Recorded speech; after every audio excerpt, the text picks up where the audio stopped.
తెలంగాణ ఆర్థిక పరిస్థితిపై కాంగ్రెస్ అవాస్తవాలు చెబుతోందని బీఆర్ఎస్ అధినేత కేసీఆర్ అన్నారు. 15 ఆగస్టులోగా రుణమాఫీ చేస్తామని ముఖ్యమంత్రి రేవంత్ రెడ్డి చెబుతున్నాడు. కానీ ఏ సంవత్సరం ఆగస్టు చెప్పట్లేదు అంటూ ఎద్దేవా చేశారు. కాంగ్రెస్ పార్టీ చేసిన తప్పులే లోక్సభ ఎన్నికల్లో ఆ పార్టీని కాటేస్తాయని, అసెంబ్లీ ఎన్నికల్లో ఉన్నంత జోష్ కాంగ్రెస్ నేతల్లో ఇప్పుడు లేదని అన్నారు. చేనేత కార్మికులను ఆదుకోవడానికి బతుకమ్మ చీరల ఆర్డర్ ఇస్తే కాంగ్రెస్ ప్రభుత్వం వచ్చాక వారి బకాయిలు కూడా చెల్లించడం లేదని తెలిపారు. తాను చేనేత కార్మికుల కోసం ఏదో వ్యంగ్యంగా మాట్లాడితే తన గొంతును 48 గంటలు బంద్ చేశారని, బీఆర్ఎస్ హయాంలో కరెంట్ పోతే వార్త అన్నట్లుగా ఉండేదని గుర్తు చేశారు. వరికి బోనస్ మొత్తాన్ని ఎందుకు ఇవ్వడం లేదని సీఎం రేవంత్ రెడ్డిని కేసీఆర్ ప్రశ్నించారు.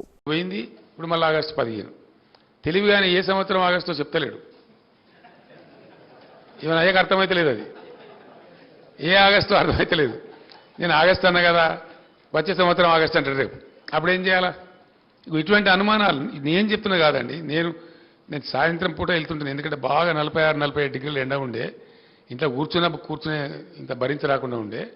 ఆ టైంలో వచ్చేది నా దగ్గర సమూహాలుగా రైతు సంఘాలు కానీ వీళ్ళు కానీ వాళ్ళు కానీ వస్తే వాళ్ళతో చిట్చాట్ చేస్తే వాళ్ళు చెప్పిన ముచ్చటాయి.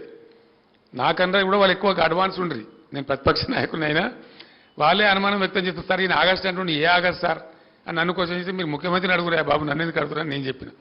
అట్లా ఆ రకంగా వ్యవసాయ రంగాన్ని పూర్తిగా నిర్లక్ష్యం చేయడం